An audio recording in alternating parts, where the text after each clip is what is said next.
Texas. They say everything's bigger here, and they're right. We've got big cars, big hearts, and even bigger steaks. This is beef country, Texas, home to the Alamo, the Cowboys, and the largest military installation known to man.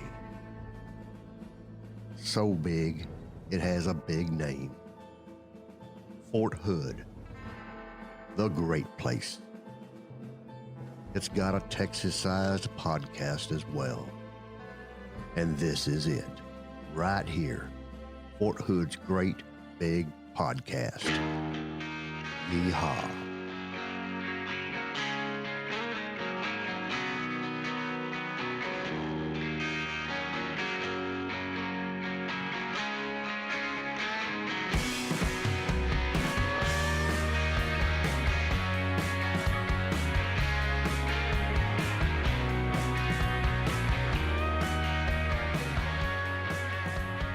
Memorial Day, possibly one of the most misunderstood days that I don't want to say celebrate, that we... Yeah, nobody says Happy Observe. Memorial Day. Well, Yeah. that we observe here in the United States. A lot of people, I just saw a poll that said a lot of people confuse it with Veterans Day. Veterans They Day, do. yeah. Where they're thanking you for your service. Veterans Day is for the people who are serving and who have served, Yes. who are still with us. Still breathing. Yes. Memorial Day is to remember those who have passed or who have given their all in defense of their country in service to America. Right. Yes. So that's what this is about, remembering those who have come before us who are not with us today, and specifically members of the 4th Infantry Division who were once here on Fort Hood but are now at Fort Carson, Colorado.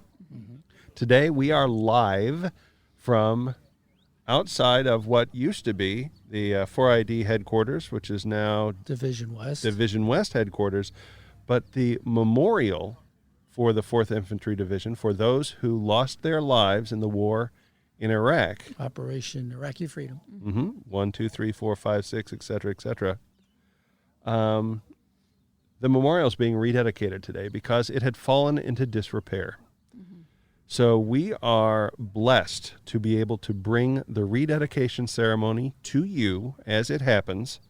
Plus, we'll have some people on after the ceremony, a veteran who was there at the time in Iraq and who will bring you his story and talk about what it means to him, as well as the man who helped spearhead this effort and brought it here together to bring it to you today.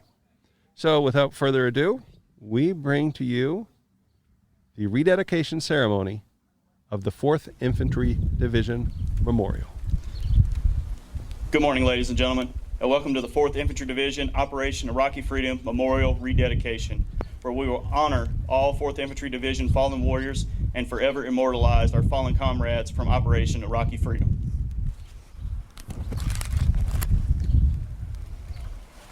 Ladies and gentlemen, we ask that you please rise for the playing of the national anthem performed by the First Cavalry Division Band. Please join in honoring our nation's flag with a salute or hand over your heart affirming dedication to the United States of America. Following the national anthem, please remain standing as the 1st Squadron, 17th United States Cavalry Regiment Chaplain, Chaplain Beaver, gives the invocation.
I invite you to pray or meditate in your tradition as I do in mine.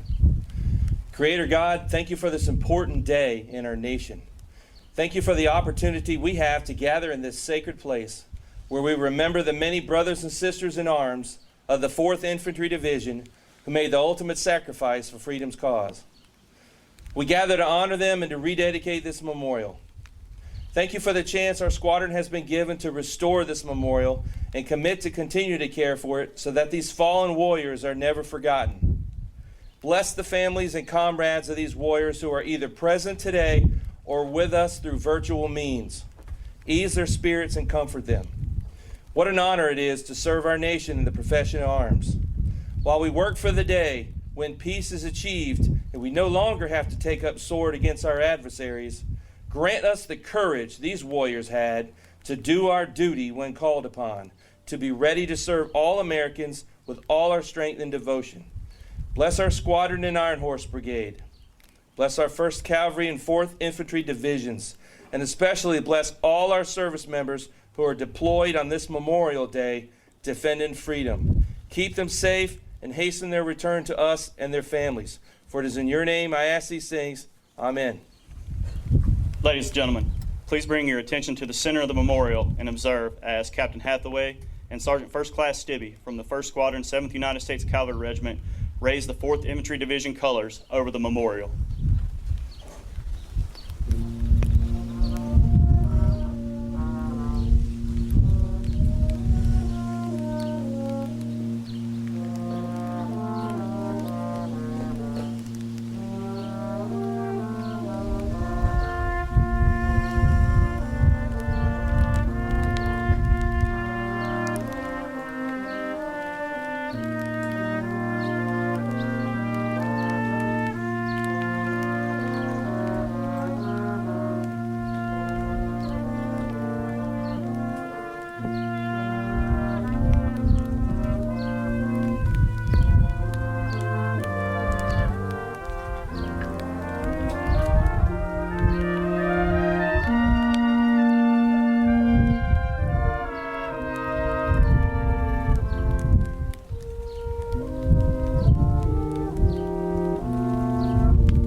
Ladies and gentlemen, the commander of the 1st Squadron, 7th United States Cavalry Regiment, Lieutenant Colonel Richard Groen.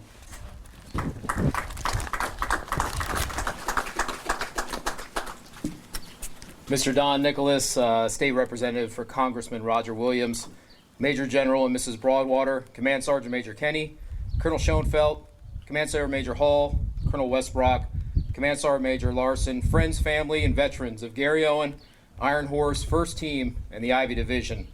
Thank you for attending the rededication of the 4th Infantry Division's memorial. As troopers within the United States Army, we have a few no-fail missions. Win our nation's conflicts, defend our great country's freedom, care for one another, and honor our fallen.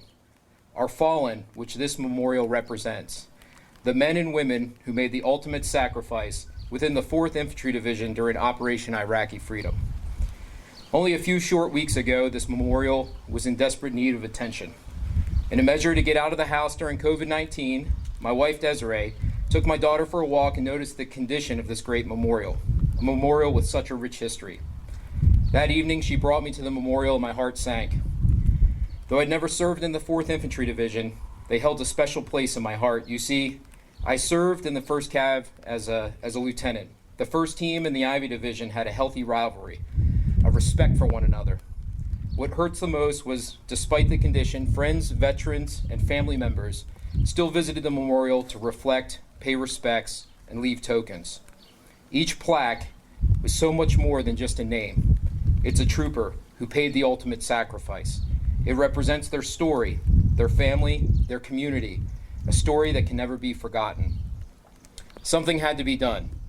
With the support of Garrison, Iron Horse, the GARRYOWEN team sprung into action, with Chaplain Beaver and Staff Sergeant Barrow, as well as the troopers that are highlighted in the back page of today's program. I was astonished and overwhelmed by our leaders and troopers that volunteered, most relatively new to the Army with no connection to the Ivy Division. But then I realized there was a link, shared by the fallen as well as our volunteers. That's selfless service and duty. Troopers past and present do an amazing thing. Despite our adversaries, they raise their right hand and say, "Send me. Send me into harm's way to win our nation's conflicts and defend our freedoms. Send me so I can care for my fellow trooper and pay respect to our fallen." And after a few weeks of pressure washing, picking weeds by hand, repainting, and selfless service by so many, we're here rededicating this memorial and raising our hands once more, vowing to care for this memorial. For as long as GARRYOWEN is here at Fort Hood, we will adopt this memorial and give it the care that it deserves. And who better to rededicate this memorial than one who has served in the 4th Infantry Division, someone who knows several troopers remembered here today. It's my pleasure to introduce our next speaker, Colonel Michael Schoenfeld, commander of the Iron Horse BCT, a 4th ID veteran, and someone who gave his full support during this endeavor. Sir?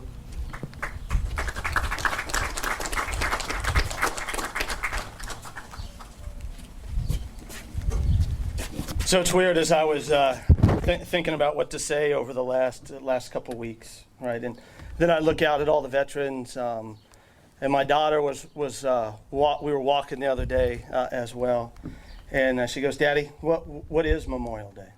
Why is it different than Veterans Day?" She's also very precocious as a 10-year-old, so anybody that knows her. And I said, "Sweetie, it's to remember the 1.1 million service members that have passed before us." Right? That's sobering when you think about 1.1 million and 525 just in this memorial alone. Right? When that sinks in, we don't mourn those that lost, right? Anybody that knows me, I'm an armor officer, and Patton's one of my favorite guys, right? We thank God that they were alive, right? And that they took and went to that final sacrifice, right? So that we could pursue our life, our liberty, right, and our happiness. And I've been standing down here since December of 1998, watching 4th Infantry and the First Cav go toe-to-toe as those protectors of freedom. Right, these 525 that are represented here on this Memorial Day, right, will always be remembered in our hearts because of what they have given to us and allowed our families to do.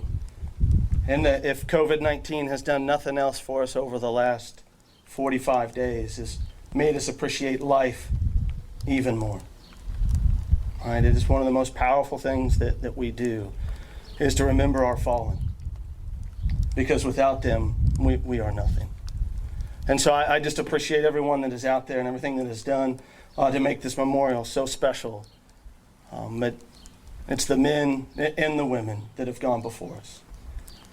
And I can't tell GARRYOWEN thanks enough, because it is a special place in not just my heart, but so many of our hearts to see this remembered. Chaplain Beaver shared a video a picture the other day of a young lady while a young man was here crying at the memorial just a couple of days ago. And she asked, "Daddy, why are you crying?" And we all know it's because of the 525. Right? So thank you very much. I appreciate everything that you've done for not just the 4ID family, but our family in total, for the Army and all of those of us that have lost folks in combat. And unfortunately, we'll continue to lose folks in combat as we protect what's so precious to all of us, which is liberty. Thank you.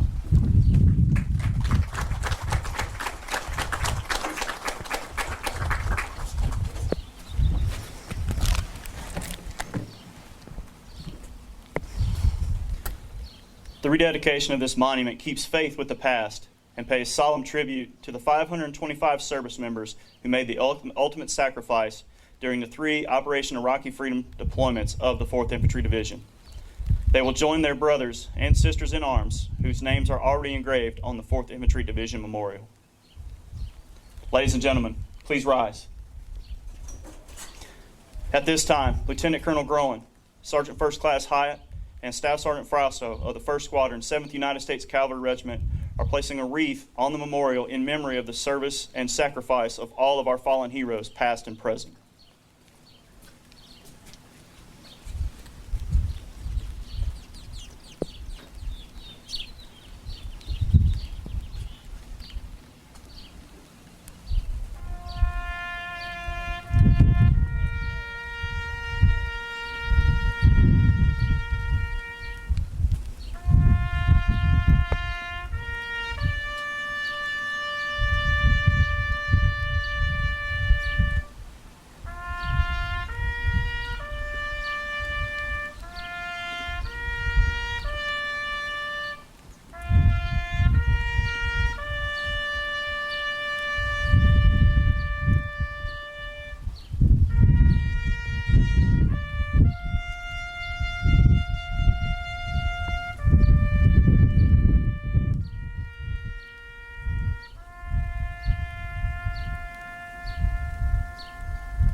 Ladies and gentlemen, please join us in observing a moment of silence in honor of our fallen heroes.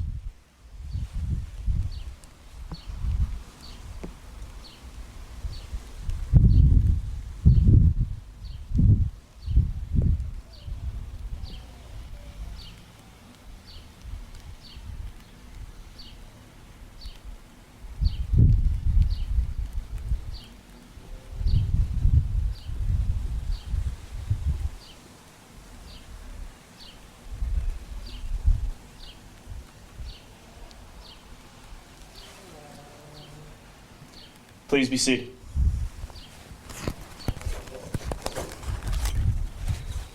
Ladies and gentlemen, the commander of the 1st Squadron, 7th United States Cavalry Regiment, Lieutenant Colonel Richard Groen.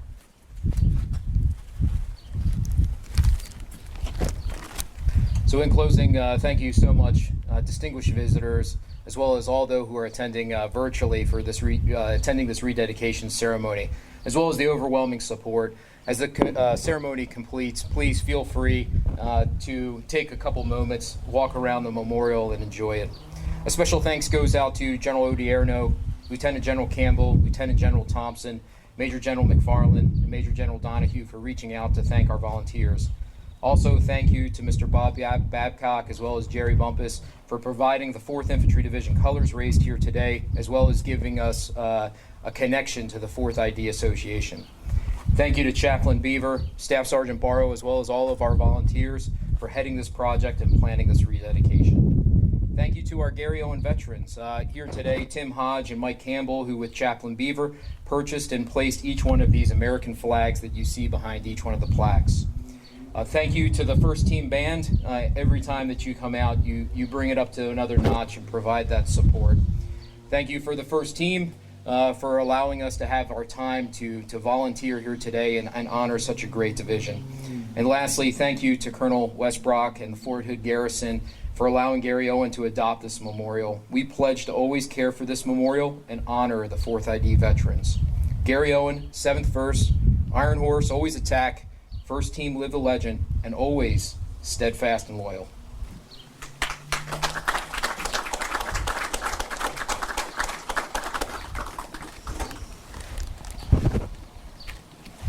Ladies and gentlemen, please rise for the playing of the 4th Infantry Division song and the Army song.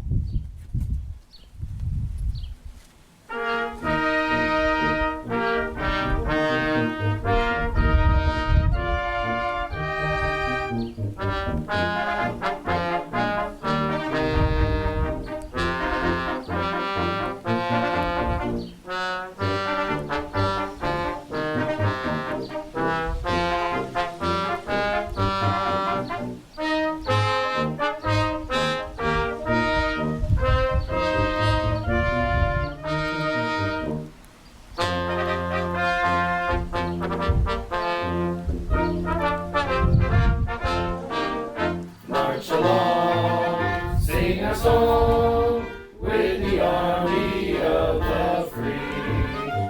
Count the brave, count the true, who have fought to victory. We're the army and proud of our name. We're the army and proudly proclaim. First we fight for the right and to build the nation's might, and the army goes rolling along. Proud of all we have done, fighting till the battle's won, and the army goes rolling along. Then it's hi, hi, hey, the army's on its way. Count off the cadence loud and strong. For wherever we go, you will always know that the army goes rolling along. Ladies and gentlemen, this concludes today's ceremonies. Thank you for attending. Wow, that was a great ceremony. That was touching. These are always moving, you know. Mm-hmm. Yeah. Absolutely. And for some, it's very personal. We're joined right now by Army retired Sergeant Eric Haynes, formerly of 4th Infantry Division, 1st Battalion, 66th Armor, Iron Knights. And Eric, thanks for being here. Thanks for having me on. I appreciate it. How'd you feel having 1/7 Cav do this and just the rededication today? Well, I actually only heard about it a couple days ago. My daughter was messing around on my Facebook, of course, and saw something that somebody Right. had posted about the rededication ceremony from the 4th ID Division Facebook page. Mm-hmm. And so, that changed my Memorial Day plans instantly. Right. Because I come up here a couple times a year, anniversaries and stuff like that. And so I'd seen the disrepair that the memorial was falling into. Right. And it actually talked to a couple guys up in Carson that are in 4th ID, friends I still have that are in the division up there. And, of course, they didn't know anything about it because all they care about is their memorial that's at Carson. But, you know, Yeah. I'm really, really happy to see that 1/7 stepped up and filled that gap that needed to be filled and got this done because it's in much, much better shape now. The memorial's been here since, I think, September 2005. And you actually left the division in 2008. Yes. Right? Were you surprised when the division went to Carson that the memorial stayed here? Yeah, I was at first. And then, of course, logistically it makes sense because you can't really move a bunch of granite Right. in concrete. How would you move this? Right. Yeah. Right. I was actually very happy to see it was staying here because there's so many people here in this area Right. that have a connection with 4th ID. I know when I first came to Fort Hood was in January '95, and I got here just in time for the deactivation of 2nd Armored Division and the activation of 4th ID at Fort Hood. So my personal history in 4th ID followed along all the way through my career. Oh, wow. It's pretty interesting. Tell me about the competition, I guess, between 4ID and First Cav. It's kind of ironic that GARRYOWEN is doing this. Oh yeah. Because when this was a 2-division post, Charlie and I were both in the Cav, by the way. Oh, I was in the cab for my first assignment actually in the there Army. you But go. yeah, there was always a pretty good competition going on between the two. Well, I would assume that you guys know about when 4th ID took over the Force 21 mission. Right. Yeah, there was a lot of good-natured ribbing going on there. All good-natured. Yeah, very. Yeah, well, it was mostly us guys in First Cav because I was in 1/8 Cav at the time. Right. And mostly us guys in First Cav talking mad smack about the 4th ID guys because they didn't go anywhere except for NTC. Right. But they went to NTC a lot, and we only went once every 2 years, so we tried to keep it to a minimum. Right. It was a lot of fun though. This memorial, it's so great to see it cleaned up now. And I want to point out to all of our listeners, the rain has stopped. Yes, it has. It's rain has stopped, so that's kind of awesome. I was worried whether our stuff was going to explode or not. Yeah, right. But of all the 500 plus names out here, who do you know? I have 2 members of my tank crew are on the wall over there. I have a friend that was actually our first KIA from 4th ID when we went back the second time. Lance Chase, he was a guy that I was in Korea with him, and then he followed me back over here to 4th ID. It actually met up with us in the desert in Iraq in 2003, about 6 months after I got there. And then there's I'm trying to remember the exact number. I think we have 11 guys on the wall out here from my battalion. Wow. No, we have three from my company. From the 2006 deployment alone, which 06 was a real wake-up for a lot of guys in 4th ID, because the 2003-2004 deployment was very kinetic, very active. I mean, we were in Samarra, Iraq, which was like Dodge City at the time, but we didn't lose anyone. Right. We lost 2 from our brigade for the entire deployment, and it was it was a freak chance. They were in the gym tent at 2:00 in the morning and got hit by a mortar round. Right. Oh my There goodness. was no direct combat casualties at all. We had a few guys that were wounded, but they would be gone for a month or two and come right back. So 2006 was really a wake up call for us, and I say for us. I was not awake for most of that because I was in a coma at the time. Because my tank was actually the first killed in action that we had in our battalion. Oh And my goodness. so I was not there for the aftermath of that. I heard about it from a lot of the guys. I was blessed enough that I was able, after I woke up, it was like a month and a half later, Walter Reed, the guys were back in Iraq were very insistent on talking to me and keeping me informed about what was going on. Right. Because there was a really deep-seated need for a reckoning, and I would say that we more than got it. Right. We lost one other soldier during that deployment. It was about 4 months after my tank got hit, 4 or 5 months. About 4, I guess. And young kid, Specialist Raymond, and we did, as tankers, we have kind of a sense of invincibility. It's both earned because we had such a tough, deadly vehicle, and it's also necessary because we're going out there and doing stuff that could get us killed. Sure. So we got to have that sense of being 10 feet tall and bulletproof. Yeah. And our adversary, our enemy that we were fighting over there, had a very simple philosophy when it came to tanks. It's like, keep making bigger IEDs until we do something. And I remember when I was in the hospital, the Secretary of the Army came to visit me in the hospital. And he asked me if it was my first IED strike. And I was laughing. I just laughed. He's like, oh, there's more than one? I was like, which trip you want me to talk about, sir? He's like, how about just this one? I was like, oh, that was number 15 or 16. I can't remember which exactly. Wow. Sure. Yeah. And I was like, they just kept getting bigger and bigger and bigger until they finally did something. And that was something that was unique to tankers because they didn't have anything that readily available that was going to crack a tank. You might wound somebody from shrapnel from an IED or something like that, but there's nothing ready-made that they had that was going to crack a tank. So we were like constantly going out into sector.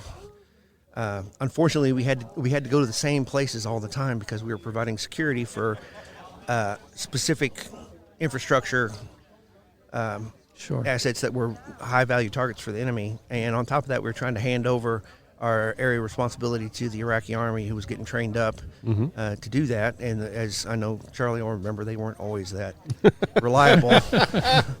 That's being very, very generous. Yeah.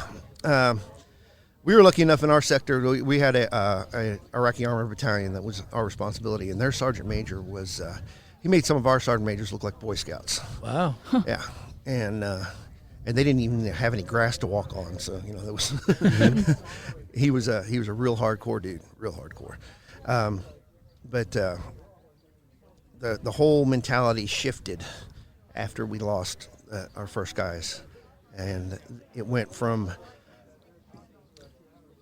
going out and focusing on the mission, and especially for NCOs and junior officers, the focus was always try to get everybody back safely. I know I made promises at the beginning of deployment to soldiers' wives and soldiers' mothers that I'm sure a lot of NCOs did.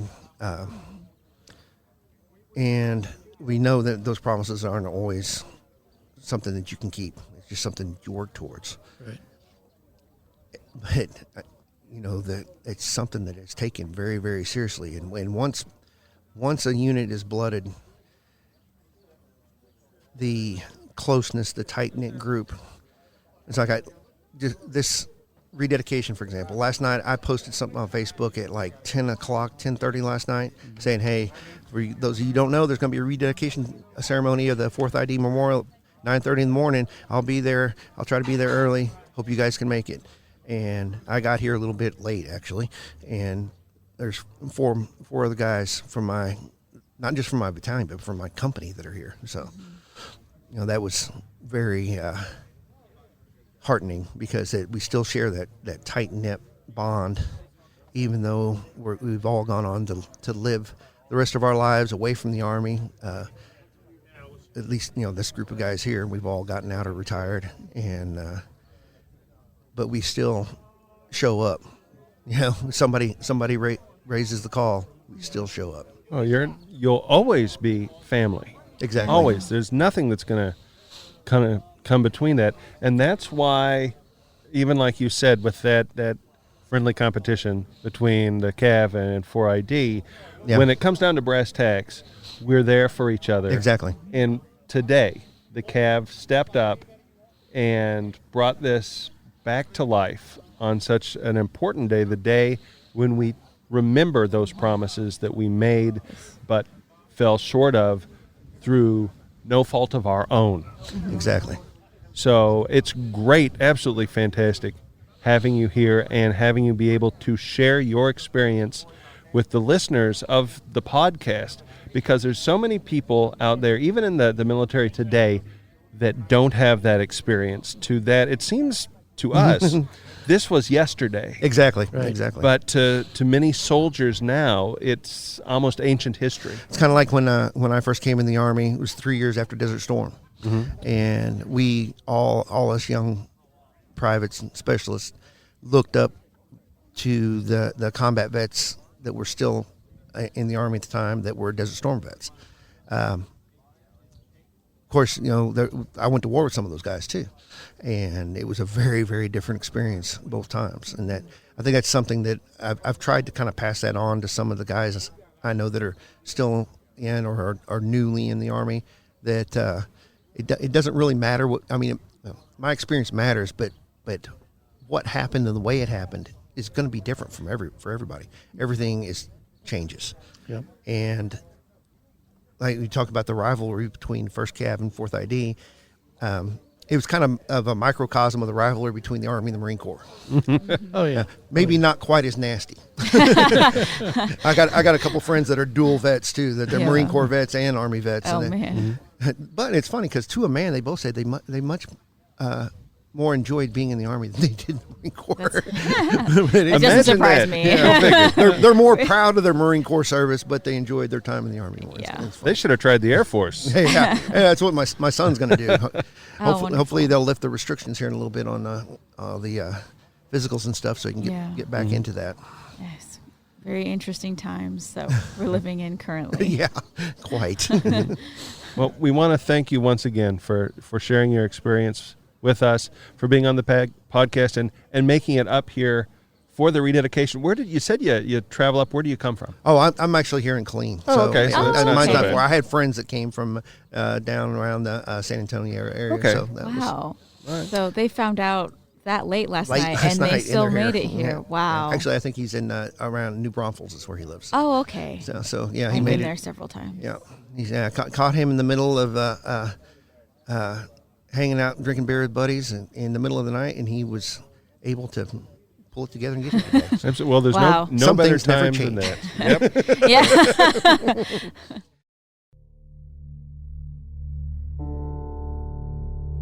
Memorial Day is a period of remembrance and honor. Today, America reflects on the service and sacrifice of those who have fallen on the fields of battle across the world. These men and women are our heroes. They gave their last full measure of devotion to defend our nation and secure the liberty of others. Their names, etched in these stones, represent so much more than just the picture. They are husbands, wives, parents, friends, and their legacy will never be forgotten. This is our solemn pledge.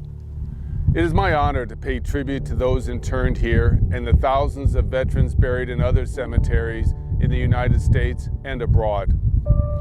Today, we remain a nation at war. Our troops are either in the fight or they stand ready and willing to join their brethren in arms. We follow in the footsteps of those brave men and women who came before us and hope that when called, we are found worthy of their ultimate sacrifice. On Memorial Day, please take the time to pause and give thanks for all of our freedoms, and in doing so, honor those that paid the price for the freedoms and opportunities that we and our families enjoy today. The heroes we remember on Memorial Day are an essential part of what makes us Army strong and the best fighting force in history.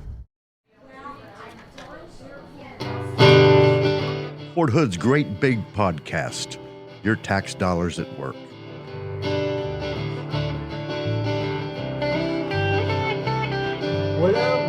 And we're back now with our next special guest. He is Lieutenant Colonel Richard GARRYOWEN, and he's the commander of the 17 Cav.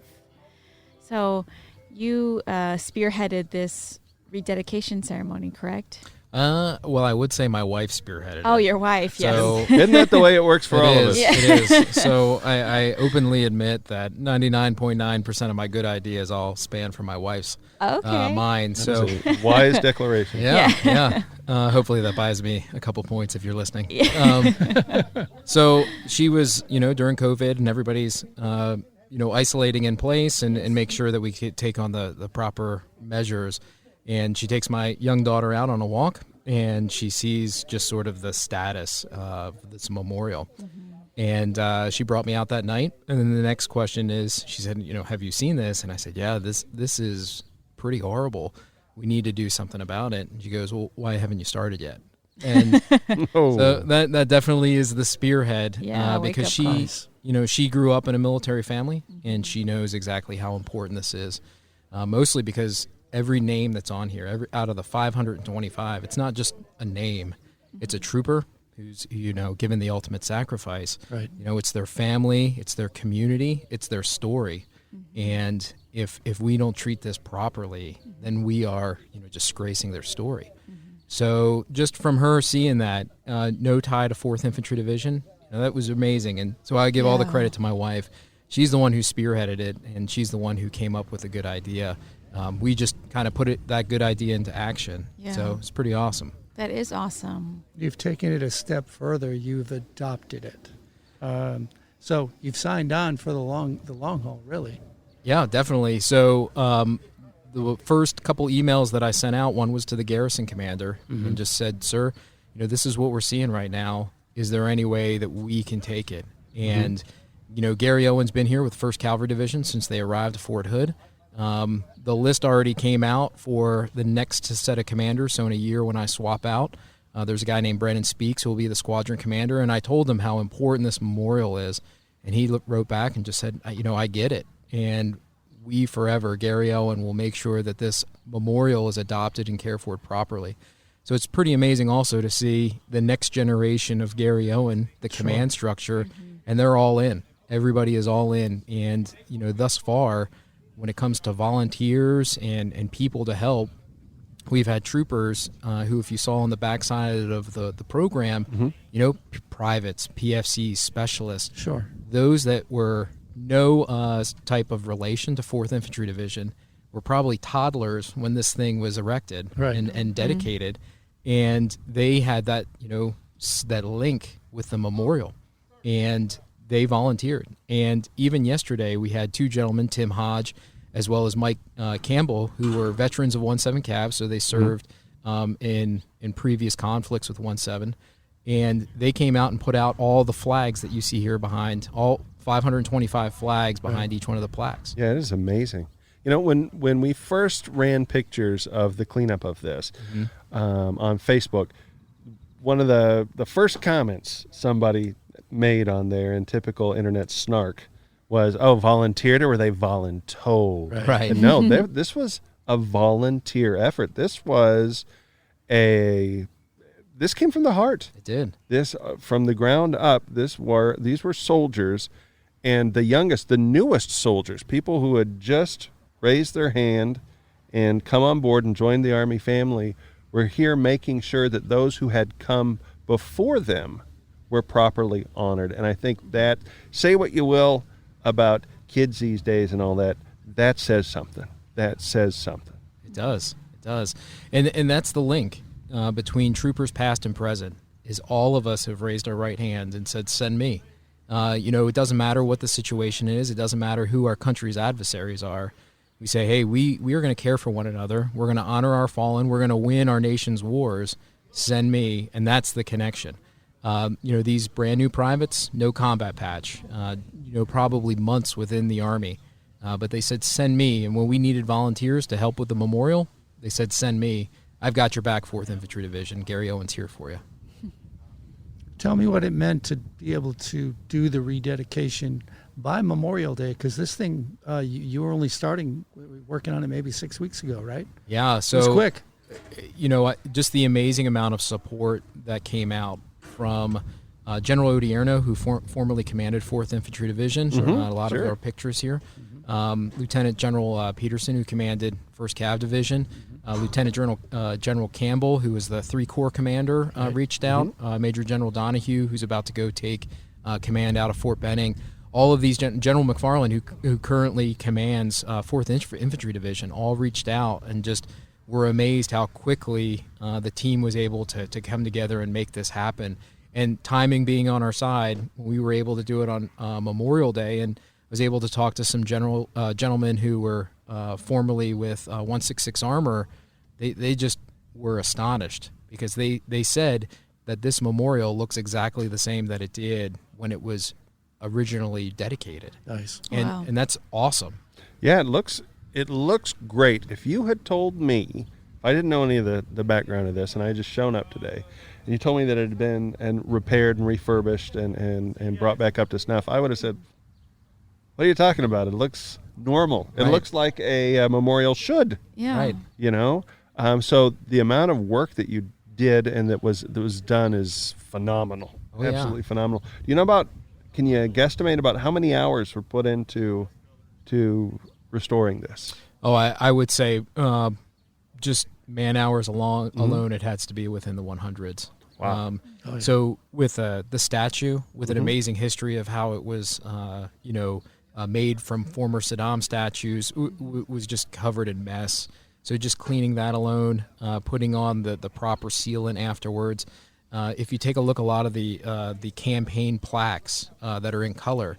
So the chaplain actually took time out of his day after work hours to use the special paint on it, and he painted by hand every single one of them. Wow. So we had troopers here who, because of the weed eaters couldn't get in between the bricks, were picking weeds by hand. Right. And the amazing thing is, no complaints.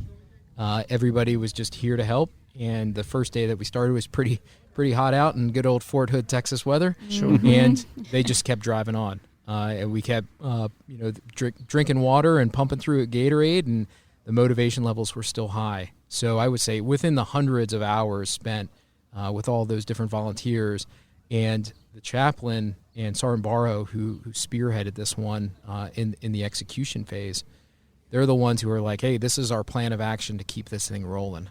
And that's pretty awesome. Yeah, that's wonderful. So you have a means to ensure that this place will stay in the form that it is in now. Oh, yeah. That's so great. The lights for the flag are not repaired yet.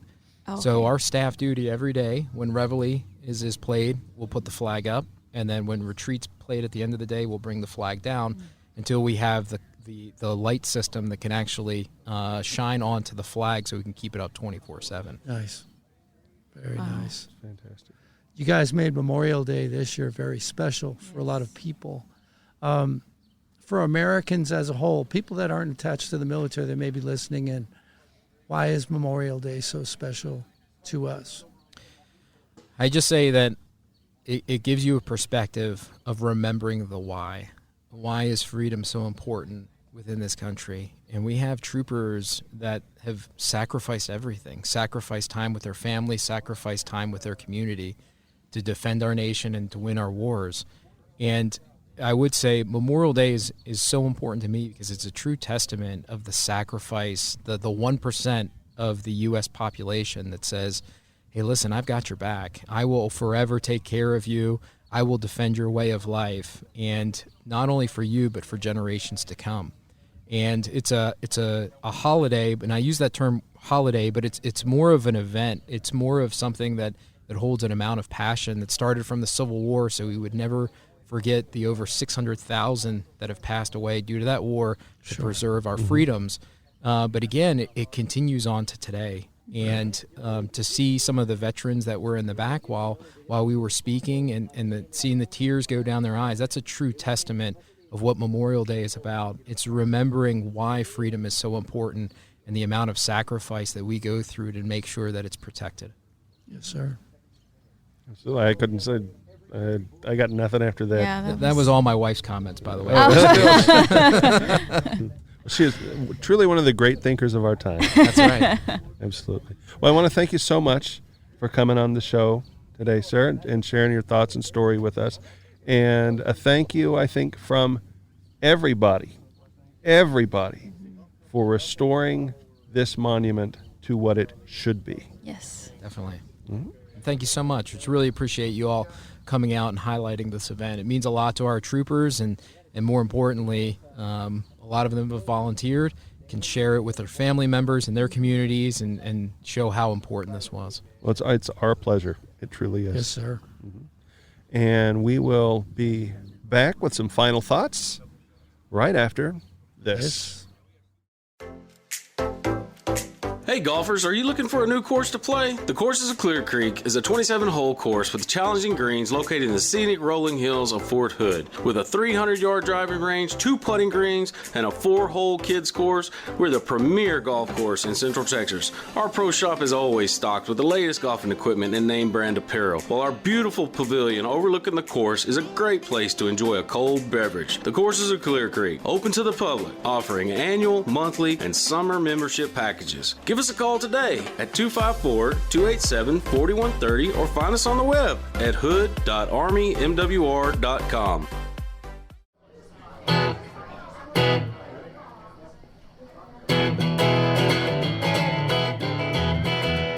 Fort Hood's Great Big Podcast. Close enough for the government, good enough for you.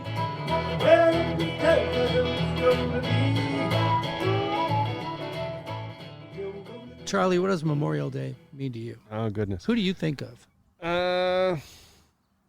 Well, I think of my family because from Kansas, my family sent some photos up because they went around. Traditionally, growing up, we would visit the cemeteries on Memorial Day because being in the service was a thing in my family, going all the way back to the OG generation, the Revolutionary War. We've had people in every conflict. A Mabe came over on the Mayflower, right? That's right.